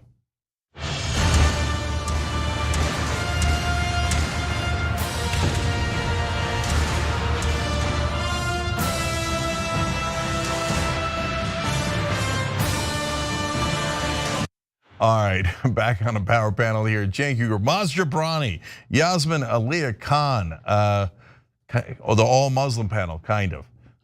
Okay, so representing here. All right, they're both on Rebel HQ. Make sure you're checking that out on YouTube. And Modern Context Podcast is Yasmin's podcast. MazJobrani.com is where you can go to get tickets for Maz's shows, which are awesome, and you should definitely go. And yes, Shop TYT is having a back to school sale. 15% off apparently. I never authorize these things. All right, check it out at shoptyt.com. All right, a lot to get to. In fact, wait, last shout out goes to a new member we've got on YouTube, and that's Lisa Champagne. So pop the cork, we love it. Thanks for joining us, Lisa. Yes, tell us about the news. All right, this next story, it's maybe a long time coming, so let's roll the tape. The corrupt New York State Attorney General, Letitia James, she's a corrupt person. No American should be okay with a political party being weaponized against their enemies. This is not constitutional. This is wrong in every aspect, and the judge and the AG should be arrested and punished accordingly. This woman should be under investigation for what she did. She's a disgrace. Well, Donald Trump is getting what he's long called for, and yet another example of the Trump administration abusing their power to target enemies of the president. The Justice Department has announced that they are opening a criminal probe into New York Attorney General Letitia James. Cenk, I feel like this was only ever just a matter of time, but what do you think? Is this investigation actually going to go anywhere? Yeah, first I'd like to note the irony of that great clip. The law should not be weaponized against your political opponents. And these people that are my political opponents should be arrested. Wait, what? Okay, so we'll come back to that too. But one of the things I care a lot about in this story is separating out the two different issues, which is, did folks charged with a crime actually do it? And should they have been investigated in the first place? And that's where it gets really difficult to discern what we should do. In terms of targeting your political opponents, not difficult. But wait, we have to be consistent when it comes to Trump as well. So we'll talk about that a little bit later in the story as well. Yaz, what else do you have first? Okay, well, the DOJ has issued 2 subpoenas to James in recent days as part of an investigation into her successful civil fraud case against Donald Trump. So Attorney General Pam Bondi has also appointed a special attorney to probe the New York AG. It says Bondi tapped Ed Martin, a conservative activist and former interim US attorney for Washington, D.C., as special attorney to investigate James. The investigation is focused on whether her office used its authority to violate Trump's legal rights through its civil lawsuits against the president and his businesses. And as a reminder, James, a Democrat, successfully sued Trump and his company over what her office said were fraudulent misrepresentations of his wealth and financial statements. A judge awarded James's office over $300 million in the case, an amount that since swelled to over $500 million with interest. Trump is appealing the judgment. The investigation is also looking at whether the National Rifle Association's rights were violated by James's civil suits. She unsuccessfully tried to secure the dissolution of the NRA. However, in 2024, James's office did win its civil fraud case against the longtime head of the NRA, Wayne LaPierre, with a judge convicting him of diverting millions of dollars from the gun group from his own personal lifestyle.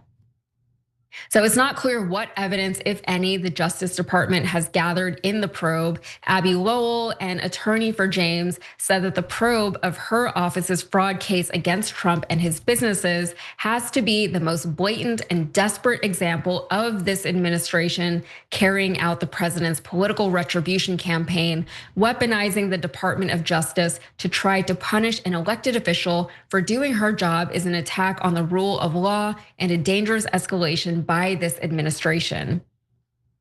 And of course, the Trump administration is not just going after James. They've also announced that they're targeting Democratic Senator Adam Schiff over allegations of mortgage fraud. The Federal Housing Finance Agency alleges that Schiff falsified bank documents and property records to acquire more favorable loan terms, which Schiff denies. So, it kind of to what Cenk was teasing earlier in the story. Yeah, do some people deserve to be investigated, right? And in the case of Adam Schiff, sure, investigated. And if it turns out that he did something that he shouldn't have done, then he should be prosecuted for that. I have no problem with that. And I imagine that a lot of Americans wouldn't have a huge problem with that, regardless of what side of the aisle they sit on. But as far as Letitia James, these are cases that have already gone to trial, have already had verdicts. And yeah, that case against not just Trump specifically himself, but the Trump, the corporation, right? The whole Trump business, right? They were allegedly falsifying their documents to make their number. They were fudging their numbers so they would get better terms, and they were found to be guilty of that. And the thing is, now that Trump is there and he has the Justice Department just working as his own personal team of attorneys, he can say, you know what, I don't like that past ruling, let's go back and undo it. And it's very frustrating because right now we're seeing things that have already gone to court, that have already been tried, that have already been heard by juries. And it's just everything is getting undone. And so it almost feels like, what was the point of any of it? These were hard-won victories, a lot of them. And now it's like none of it mattered for anything. Like Ghislaine Maxwell even is in a very, very low security prison now, and she's about to probably get a pardon. So Cenk, what are your thoughts on this? And what do you think is gonna come from any of this? Yeah, so I look at it first as a shoe on the other foot. What would I do if it was me? So if they targeted me with a whole bunch of terrible investigations. In fact, here, you know what? I could do a specific example. So it's not a criminal or legal proceeding, but the New York Times targeted me when I was running for Congress in 2020 and told about a half a dozen outrageous lies about me, right? So in return, would I want someone at TYT to tell half a dozen outrageous lies about the reporter and the editor at the New York Times there? No. What I would prefer is that they actually do great journalism, right? And that they fix themselves to do great journalism, not more shoddy journalism. So when you apply it here, if you're talking about legal issues, I wouldn't go after my political opponents legally. I wouldn't try to protect myself. I try to protect the rule of law. Okay, now is Trump doing that? So if you're a Trump fan, you're thinking, well, of course, these are very grave offenses, hurting Trump's feelings and such. No, I get it. You think that they wrongly, illegally targeted Trump. So that's why it's important to look at the details here. So one, separate out whatever they're being charged with and why they're being investigated and charged. So I hate when there are political investigations. So if you say, wait a minute, Cenk, before you even get to the details of this, how about the political prosecution of Donald Trump? Well, look, I think that he did do all the things that he was charged with. But as we said on the show at the time, there was something deeply problematic with Merrick Garland waiting 2.5 years before charging those crimes. Because then it made it right in the middle of the political cycle. If they were going to charge the crimes, they should have charged it right in the beginning. So when he charged it that late, he made it political, and that was a problem. And we said on the record at the time that it was a problem, right? So now when you turn to this, you look at the Letitia James example. So did she do anything wrong? Well, guys, when you break it down, it's preposterous. They're saying she targeted Trump and the poor little NRA in a political prosecution. That's why she should be prosecuted. Wait a minute, she didn't prosecute the NRA. She prosecuted Wayne LaPierre, who actually misused funds at the NRA. and he was guilty and he had to pay $5.4 million. That's actually protecting the NRA. That's deeply ironic that you would say that's targeting the NRA, and people at the NRA at the time thanked her because he was misusing funds. And they did find him at fault for it. So if you say, I don't care that she actually helped the NRA, I don't care, I just want to use it as an excuse to target her because she targeted Trump, well, then you're not for the rule of law. You're just for endless back and forth violations of the law and destruction of our system of government and our law and order, really, basically, just to carry out political grudges and grievances. And that's not what this country should be about. Mace. Yeah, Cenk, you said that you would not have people from TYT make up lies about the New York Times to reciprocate what they had done to you. That's because you have integrity, which is what Donald Trump does not have. He's a vindictive bully, and it's and then Yasmin had said earlier that Yasmin, when you brought up Adam Schiff, you said if there's something there, you would want it investigated. I agree with you 100%. However, this Department of Justice can't be trusted because it's all just what Donald Trump wants them to do. They're doing it, and it shows you how, because he's always played this game, right? He just keeps delay, appeal. And in this case, he got the ultimate, pun intended, Trump card, which was he's president now. And so it shows you if you have the money, if you have the power, if you have the access, you can continue to do these types of things and break the laws. And in this case, get away with it, or at least try to reverse it. And it's like, it's as if I got a speeding ticket and then I decided to investigate the cop, even though I was going fast. We all know Donald Trump does shady business. We all know that he lied in those documents for his business.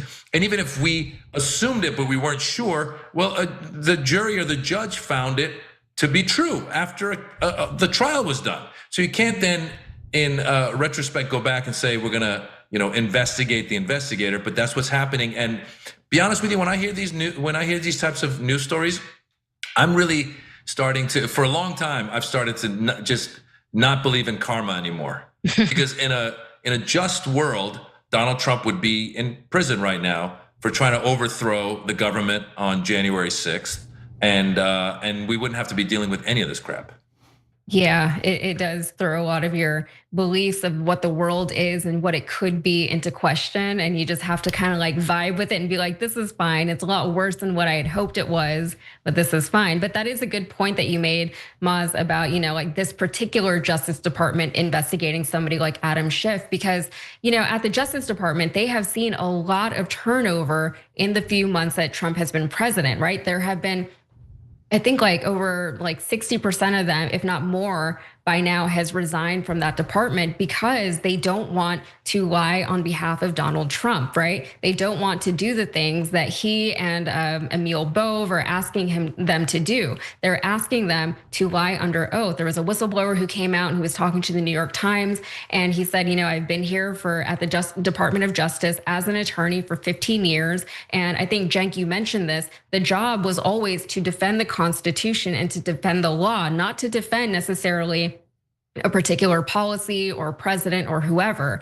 But now that has very much changed to the point where they were asking them to lie under oath. And the thing is, once this administration goes away, right? And once it's a memory and we'll look back on these years and be like, that was crazy. I can't believe we made it through that. Those attorneys now, when they go to try and get a job, they're going to say, did you comply? Did you lie under oath? You can't be trusted anymore. That is their word as an attorney. And if they don't have that, then they don't have a whole lot in that role anymore. So I think going forward, it is going to be a very rough until I don't know. I feel bad because I always want to give people hope, but I don't know what or when things are going to get better, but they have to get better at some point, or they'll just completely implode. Sorry. Yeah, so there's some places where I do have a little bit of hope, like the MAGA rebellion on Epstein files, etc. This is not a place where I have a lot of hope. When Trump goes after his political opponents, a significant portion of MAGA celebrates that very enthusiastically. But okay, I'm going to ask them to try to be unbiased one more time, okay? Because breaking news, this just happened. So former acting director of the FBI, Brian Driscoll, was asked a little while ago by Emil Bo, the person that Yaz just referred to fire everyone who was involved in the January 6th prosecutions of the FBI. He refused that order. And the reason he refused it is, well, first of all, because it's absolutely the wrong thing to do. Those people had assaulted cops, they had broken the law, they had done breaking and entering in multiple crimes. But most importantly, those are decisions made at the top. The people who prosecuted them were literally doing their jobs. They had no choice but to do those jobs. As it turns out, what they were doing was perfectly fair and just, in my opinion, right?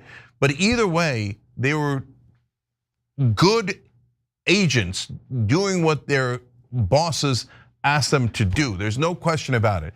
And Driscoll, who's known as Driz, refused to comply with an order that was that unfair and that against the people that served underneath him, right? So they fired him. And the breaking news that just happened is 200 FBI officers came out and gave him a standing ovation as he was leaving. It was like if you've watched Dead Poet Society, it's a little bit of "Oh Captain, my Captain" moment for Driscoll as he was leaving the FBI office just now. Yikes! Yeah, that really brings it home. That image of that moment is so iconic, and it's iconic for a reason, right? Because it's like, here's this guy, and he was so revered in that role, and then he was taken down by the man, by the system, by a corrupt system that was not looking out for the best interests of the students in that case, or for the American people in this case, But this is kind of what we're seeing. We're seeing a lot of really, really good people having to step out of roles. And the flip side of that is that a lot of good people are trying their best to stay in roles and do what they can from the inside to kind of mitigate a lot of the damage that is wanting to be done. But with the first Trump administration, when they might have been successful doing that to a certain extent, with this administration, they're just getting rid of people. Like if you're not on board, they're getting rid of you, or they're encouraging you. They're making it very hard for people to stay in their jobs and do their jobs without, getting prosecuted themselves or fired or whatever. Yasmin, I love how you're trying to be optimistic and you're really trying to give hope. And we all are this, we're all constantly like, oh no. And then it falls at the end. Yeah. You also said these lawyers are gonna try and go get work and they're gonna be like, you lied. Lawyers lie. That's what they do, and especially these lawyers lie a lot. Yeah. So yeah, I love optimism, and I want to be optimistic. But it's really hard, especially to Cenk's point, when you have MAGA celebrating these types of things. I used to say, like, where are the Republicans who care about America and the Constitution? And apparently, there's just none left. I don't see any. I don't hear any. Just one, if there were just one guy or girl or whatever in Congress who came out and said, this is not right. And they don't do that on the Republican side. They're just not doing that. Yeah, we'll see. All right, let's take a quick break, guys. There's a whistleblower from Alligator Alcatraz. And I heard, speaking of optimism, I heard some beautiful stories of people starting to now go feed people at Alligator Alcatraz, which apparently you're allowed to do. Anyways, crazy stuff. We'll be right back.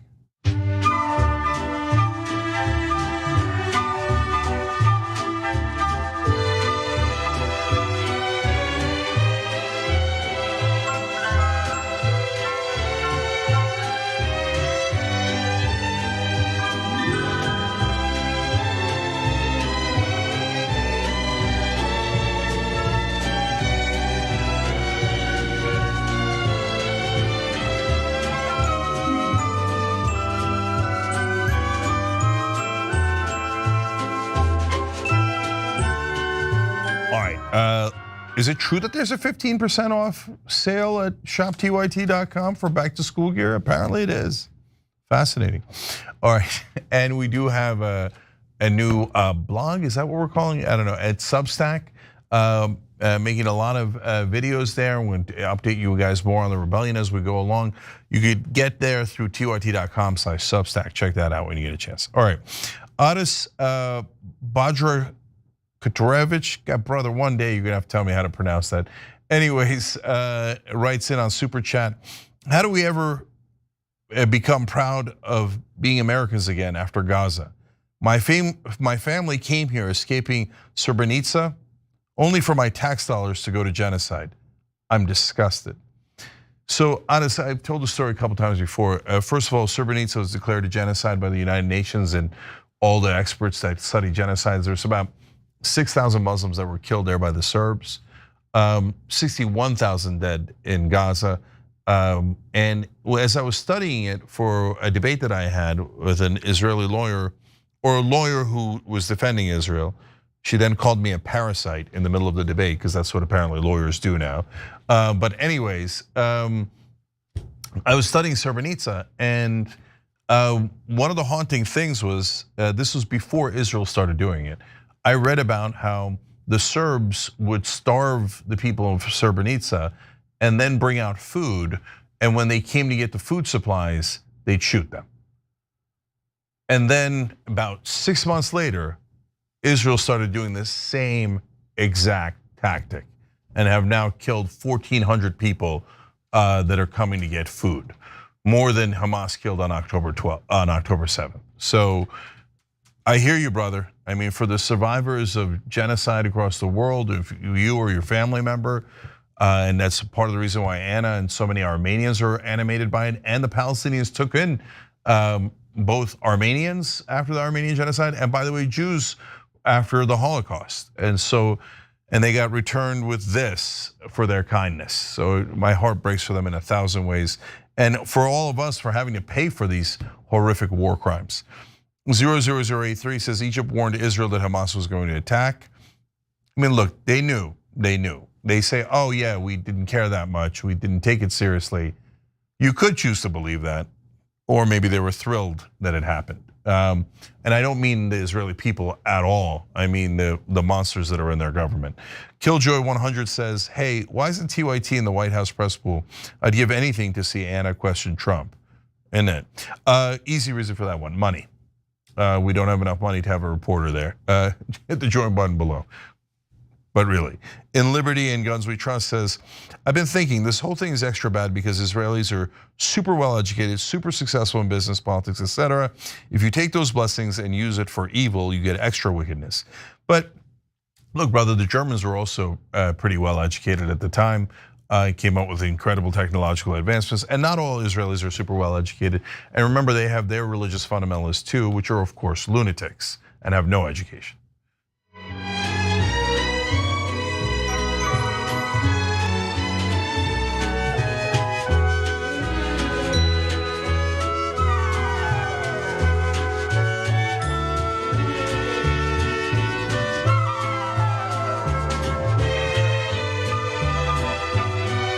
Back on TYT, Cenk, Yaz, and Waz.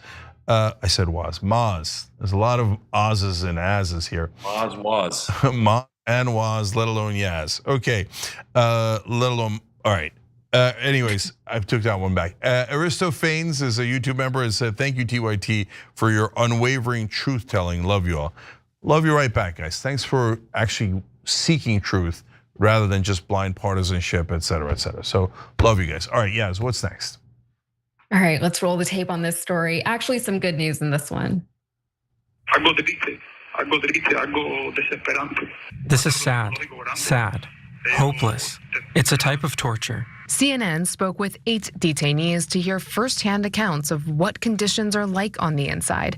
Because of the way that we have been treated, it has been a very terrible experience. The toilets, when it rains, they overflow, and the cells we're in fill up with sewage. Every time it does rain and storm, the toilets clog up. I no longer know when it's daytime or when it's nighttime. I don't sleep. It's affecting me mentally and physically. More and more details about the horrible conditions that immigrants are being subjected to inside Alligator Alcatraz are starting to come out, and it's worse than we could have imagined because, of course, it is. First of all, sorry to the audience. I feel like I teased good news. That was not the good news part of this story. There is actually good news coming regarding the Florida facility. But Cenk, what's your initial reaction to what we just heard from detainees in that clip? Yeah, it's horrifying that this is happening in America. Look, there's a couple of pieces of good news. The rest is all bad. Like, we're gonna give you terrible details here because that's what's actually happening inside America now. And now, by the way, the right wingers in different states are thinking of like different horrible torture chambers they can set up in their own states, right? So for those on the radical right, they love this kind of cruelty. But the American people do not like this kind of cruelty. This isn't what America, if you think this is what America stands for, you got the wrong country, brother, okay? So, but now good people are going to there to deliver people food and comfort and aid because they've heard the horrific stories. So we'll talk about that a little bit more in a minute as well. Okay, so let's get into the good news for once. It was reported yesterday that a federal judge ordered a halt to any construction at Alligator Alcatraz for environmental reasons. So this is a reporting. It says that Florida must stop construction at an immigration detention center in the remote Everglades for 14 days. A federal judge ruled on Thursday, granting at least a temporary victory to environmentalists who say the facility has the potential to cause serious harm to sensitive wetlands and endangered species. So this means that the state cannot install any more lighting, paving, fencing, or any other infrastructure for 2 weeks. So here's more. Thursday's order was issued by US District Judge Kathleen Williams with the Southern District of Florida in a lawsuit filed by Friends of the Everglades and Centers for Biological Diversity in June. The Miccosukee tribe's request to intervene was granted a month later. The complaint argued that the detention center threatens the fragile ecosystem of the Everglades, including multiple endangered species, violated federal law by failing to pass an environmental review, did not allow the public opportunity to comment, threatens to undermine or reverse billions of dollars worth of Everglades restoration work, and improperly converted county preserved land into a federal detention facility. So while DeSantis has insisted that there wouldn't be any sort of environmental impact, environmental groups have stated that that was obviously impossible because of vehicle traffic bringing in food and water and machinery and construction and numerous generators running and waste collection.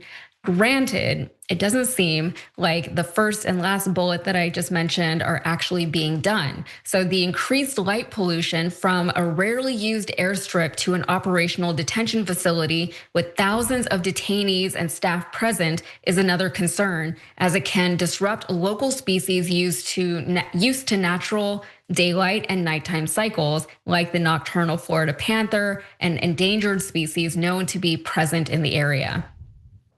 Now the facility will still remain open and operational, but it's at least a small step in the right direction in an effort to shut down the facility eventually. So now I have to tell you the bad news. We're gonna get into more details about what is coming out from the detainees who are currently in Alligator Alcatraz. Here is what is going on inside the walls. One detainee who is a Cuban national told reporters it's only a matter of time before people begin dying in custody at the hands of racist and power-hungry guards. They said this has to come out one way or another because they're going to kill us here little by little. No one pays attention to us. I've been here for 30 days, seeing injustice and mistreatment. It doesn't stop. They abuse us in every way, with the food, in the bathroom, everything. They touch us all, our groins, our rears, to see if we've brought cookies, a little piece of fries, and they take it. They search us, they touch us a lot. They search and touch our whole bodies in a weird way. We feel violated. I feel violated. So he's not the only person this week to speak out about the conditions either. Earlier this week, NBC6 Miami spoke to Lindsay, who is a former employee at the facility who described it as inhumane. She said, "It's inhumane the way that they're keeping the residents," said Lindsay, who provided NBC6 paperwork showing she had started work on July 6th, her state certification as a corrections officer, and her contract with Garda World Federal Services, a security company that was awarded a contract worth nearly $38 million for staffing at the ICE facility. They have no sunlight. There is no clock in there. They don't even know what time of day it is. They have no access to showers. They shower every other day or every 4 days. The bathrooms are backed up because you got so many people using them. So while she explained the conditions for the staff were also very rough, she expressed extreme empathy for the detainees, who noted many of them were not even criminals, right? These are just normal people that the Trump administration has decided to lock up in this facility. Lindsay was fired pretty quickly after catching COVID 1 week into the job and having to isolate. She says they accused her of altering medical paperwork submitted to the company, which she denies, but she also said, "These people are still human. They pulled them from their livelihood. They're scared. They don't speak our language. I was fired, and yeah, I'm pissed off, but more so than ever, like they're doing wrong." Okay, and yet despite all of this, a disaster, like a sister facility to Alligator Alcatraz is about to open. So Kristi Noem just posted this on X saying, "Coming soon to Indiana, the Speedway Slammer. Today, we're announcing a new partnership with the state of Indiana to expand detention bed space by 1,000 beds, thanks to Governor Braun for his partnership to help remove the worst of the worst out of our country. If you are in America illegally, you could find yourself in Indiana's Speedway Slammer. Avoid arrest and self-deport now using our app." And I also noticed there that she changed her profile picture to the South Park version of her, really trying to lean into the criticism and pretend like it doesn't bother them. Maz, we'll start with you. That was a lot that we just covered. There is some good stuff that happened there. They're pausing any further construction because obviously it's going to disrupt the Everglades, as there's a very sensitive ecosystem there. It's unique in this country and probably maybe even around the world. And you can't build a giant facility like that in the middle of the Everglades and then pretend that it's not gonna have any kind of adverse effects on the water, on the wetlands, on the animals that live there. And the way that they're treating the people is already so inhumane, then obviously they don't care about things like the trees or the panthers, so like, of course, they're gonna fight back and they're gonna say, like this isn't a real problem. DeSantis already said that it wasn't gonna affect that, which none of it makes any sense. But then on top of that, the revelations that have just come out about like the inappropriate touching and everything going on inside of Alligator Alcatraz right now.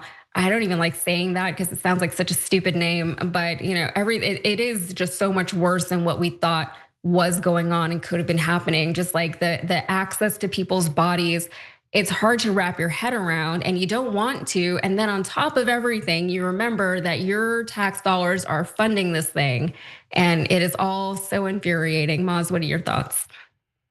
Oh, I think it's great. No, I mean, who are these people? Like, how bad of a human being do you have to be? I mean, the irony is you've got guys like DeSantis claiming that he's a Christian. So yeah, sure, Christians do this kind of stuff to other people. These are the worst of the worst. And I'm talking about Trump on down. Think about it, they're torturing human beings. They're ruining the environment. They're enriching their donors by giving them these contracts. I mean, what's next? They're gonna start robbing old ladies? Like, who are these people? And how does anybody support this? And I know how people support this is because they've been lying from day one. Donald Trump famously during the campaign kept saying there's 10 million violent criminals, then there's 20 million. He just kept saying all these violent criminals, violent criminals. Find out there aren't that many violent criminals that are not citizens. We probably have more, we have more citizen violent criminals. And even if they are criminals, they are not getting their due process. They shouldn't be in this kind of America is supposed to be standing for something. This is like the Abu Ghraib of Florida. Rather than Alligator Alcatraz, how about Alligator Abu Ghraib? Because that's what it is, or Abu Ghraib. It's just, it's embarrassing. It's inhumane. We've lost our compass. Like where we're like, what has America become when you see this stuff? And the fact that nobody on the right is following the money and going, oh, they're enriching their donors and themselves by creating this. Because again, going back to the campaign, we're going to deport this many, we're going to deport that many. Never talked about what's actually going to have to happen, which is we're going to have to send ICE agents into the streets. And then where are we going to keep these people? You're just going to just put them on a plane and send them? No, you're going to put them into these concentration camps. And now you got your Speedway, what is she calling it? Speedway something or other? Slammer. What's that? The Speedway Slammer in Indiana. Speedway Slammer. Like they got great names, you know. This is the jail of La Jolla or whatever. Just idiotic, stupid, and they bask in it. And I hope Kristi Noem does put that picture of herself on her Twitter because it actually looks better than she is. Yeah.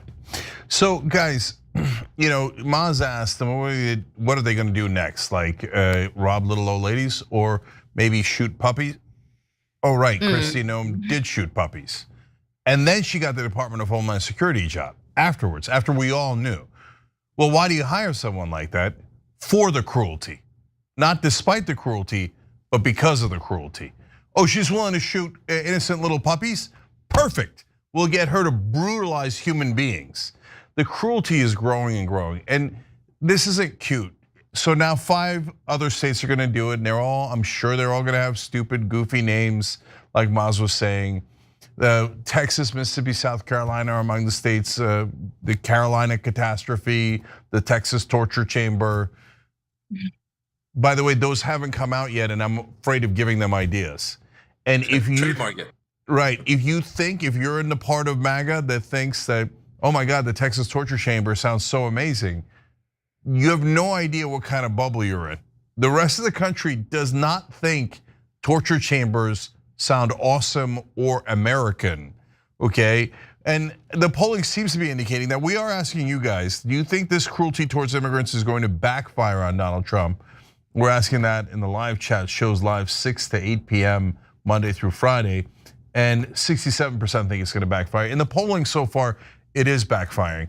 The American people, just like, look, Rogan said it, a lot of people are saying it, but I think that he nailed it on this one. And as he's one of those podcasters that went to Trump, but had earlier supported Bernie. So they are actually, in my opinion, independent. They lean right for sure, right? But when it comes to this issue, he said, look, we signed up for getting rid of undocumented criminals, as Maz was talking about. We signed up for closing the border. We didn't sign up for gratuitous cruelty and make us all look like jerks and terrible people and abuse folks, etc. And since they don't have due process, we don't even know how many of them are actually criminals. So to do this to innocent people, let alone guilty people, it's just a nightmare in every way. All right, finally, I promised a little bit of good news. So some of our staff went to Netroots recently. That's a good progressive conference that's put together every year. And one of them ran into this woman. I don't want to say her name without getting permission. But she found out that you could actually deliver food to Alligator Alcatraz. So she started driving in to give them food over and over again because she heard that they were getting food with maggots in it, right? So there are a lot of people with beautiful open hearts in this country. We want to do the right thing because this is a good country, but this is not us. And if you think this is what America should be, I think you have a really dark image of America. And most Americans don't share that dark image. So there's got to be political ramifications for this. If you don't throw them out, they're gonna get encouraged. And they're gonna do all of the things that we talked about. And they're gonna set up new torture chambers. And they're gonna say to the rest of the world, yeah, this is what America is now. Like this force for darkness. Don't do that. Don't do that to this country. And I think the great majority of us agree that's not the right way to go. All right, we gotta take a break here. We're gonna come right back, and when we do, unfortunately, we've sent some awful people to give food to the Palestinians in Gaza. That is not what they're there for, and it's another heartbreaking story. Right back.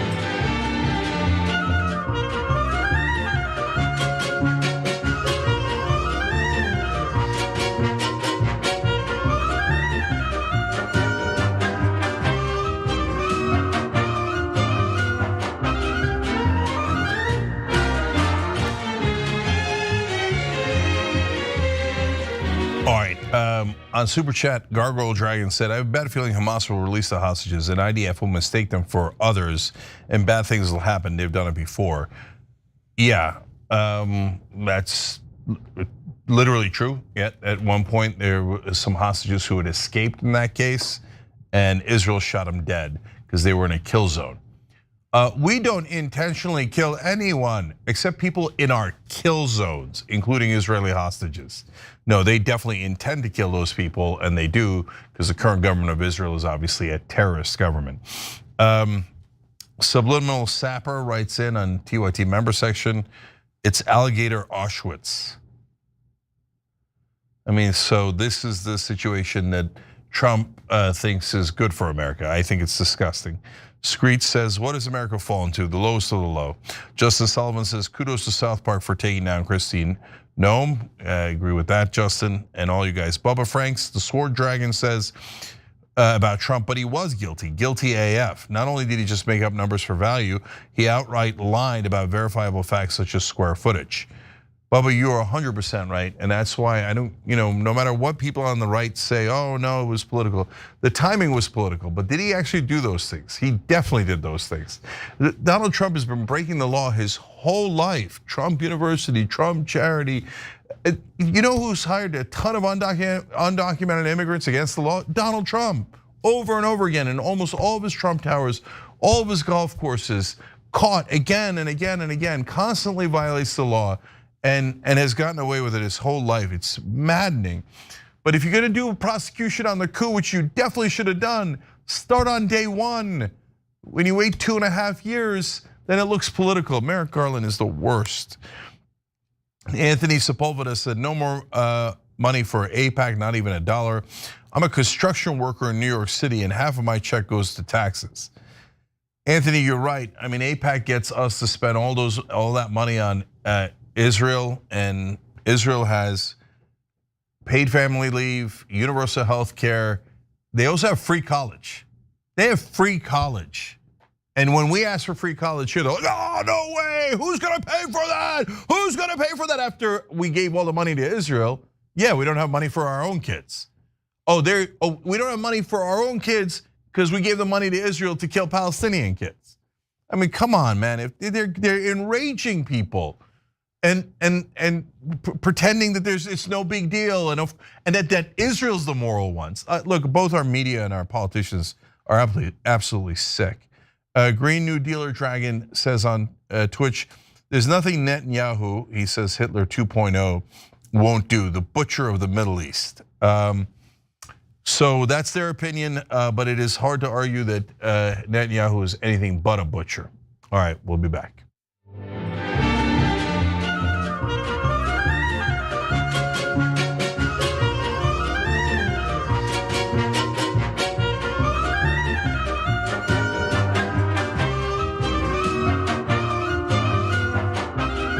All right, back on TYT, Cenk, Maz, and Yaz with you guys. I've got to read a couple of comments as quickly as I can. We got a story to go to. Liberty Isn't Free says, is it bad to drink wine while watching an all-Muslim panel? No, I pardon you.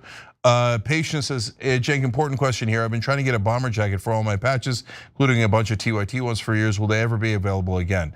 Check out shoptyt.com right now, 15% off. We got bomber jackets there. More patches, I'll look into it. And Civic Folly 86 says on Twitch, and Arabs sheltered us Sephardic Jews when we fled Franco and Isabella. So that's another great point. Yes, Arabs and Palestinians have been wonderful to people across the world that were seeking refuge. All right, yes, what's next? All right, this is, we have, what are we doing? Nancy Mace next. Okay, roll the tape. You're very confused, and you're a raging Democrat, so raging leftist with that kind of questioning. And I would say as a woman, like, you might want to think about how you view other women and how you treat other women, the way that you question them, because women are going to lead this country off the brink, and conservative women. The first female president of this country is going to be a conservative woman, not some liberal like you. Okay, again, just a question about a bill. Whoa, whoa, whoa. Okay, that was Republican Representative Nancy Mace, who is currently running for governor of South Carolina at a town hall event. And a reporter asked her to clarify something on her voting record as a congresswoman. And Mace responded by attacking the interviewer, calling her a raging Democrat and a raging leftist, and telling her to read the Constitution. So here is more of what set her off. I noticed that there's one of the accomplishments, things you were touting was the I-526 interchange. What was the exit at Long Point Road? Yeah, not the interchange, but yeah. But that funding came from the Inflation Reduction Act, which you voted against. Right. Is that an accomplishment then? Is that something you can tout?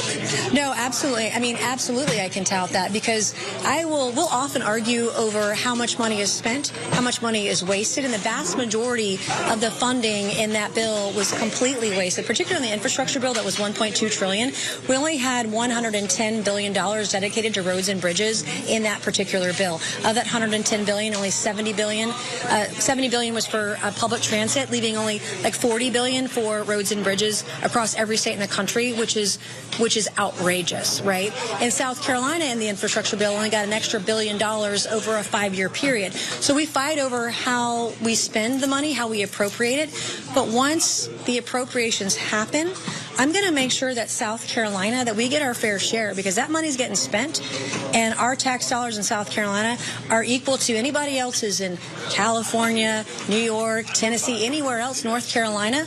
We deserve that too. So just because we disagree on how the money's spent means we shouldn't get money for our roads and bridges. Isn't that kind of hypocritical? That's ironic.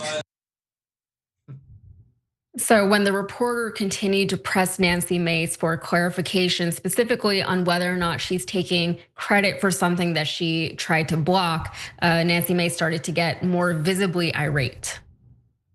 I'm more asking, so you do agree then if you think it's okay for politicians who don't vote for them federal to government take credit for... It's literally our job to make sure that our states get the appropriations that they need when the money is assigned. But even when you vote against and grant funding. Anybody, even when they vote against it. I vote against almost every spending bill I've ever had before me because of the wasteful spending. This government has spent money on transgender surgeries for kids. It spent money on putting men in women's prisons. We've spent over $26 million at the NIH to castrate mice and test them on a date rape drug.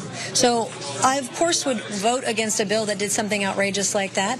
But when there's money being appropriated by the federal government, it is literally our job to make sure that we help organizations, government entities, state and local, get those appropriations by supporting them with letters of support. And that's what my office says. That's literally part of the job of being a member of Congress. So maybe you're confused. And it was at that point that Mace attacked the reporter directly, telling her, among other things, that she should be better to women. Maz, I'll start with you on this one. I feel like she should have stopped after the part where she was saying, this is the job of a congressperson. Sometimes these votes are not as obvious or as clear or as distinct as they seem on the surface. She could have worked with that angle, but then she just turned on the reporter just for asking. For pointing out, first of all, that she was taking credit for something that maybe she shouldn't be. And then saying, you need to read the Constitution. You're a raging, radical Democrat leftist. What do you think? Well, that's because she knew she was wrong. She knows that she's taking credit for something she voted against. She was doing a lot of whataboutisms in there where it's the money was being misspent on mice. So I never vote yes, I vote no on a lot of spending bills. That's a great way to be a member of Congress. Just vote no on everything. And if it doesn't go, then it doesn't go. And if it goes, then you just take credit. That's what she just did. She voted no against the infrastructure bill and took credit. And she's not the only one, by the way. There was other people, I believe it was Senator Kennedy of Louisiana, a few of the others who were all hey, look at what we did for our state. You're dude, you voted against it. And it's fun to watch her spiral. It's fun to watch her get worked up. And by the end, it sounds like somebody whose boyfriend just broke up with them. And she's trying to turn it around and be one day you'll see. One day you'll see that I was the right best woman you could ever get. That's kind of where she went to. So she's very immature. She's a huge, on fire hypocrite.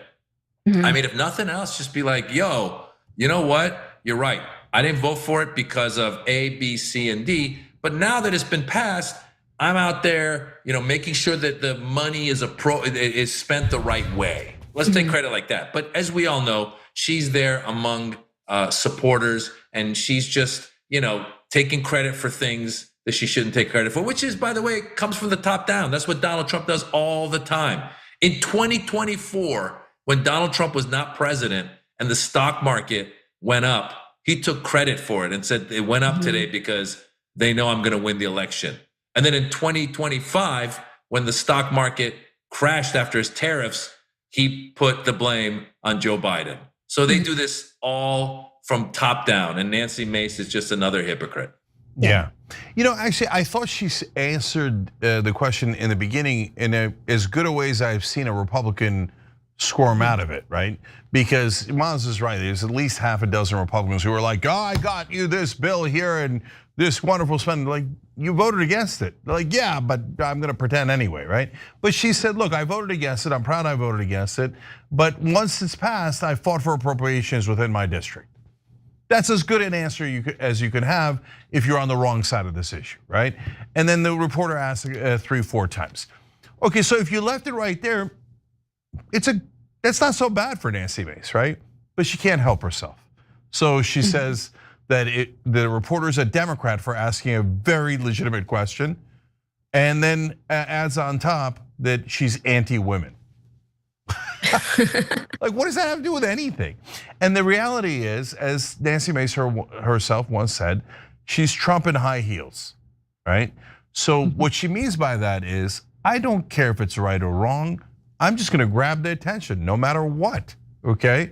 And I'm gonna say outrageous things that I know you'll quote, so you can't help yourself. And she's right, here we are, talking about how she said this incredibly stupid thing to a female reporter. By the way, here's what Democrats are getting wrong in this modern day of politics.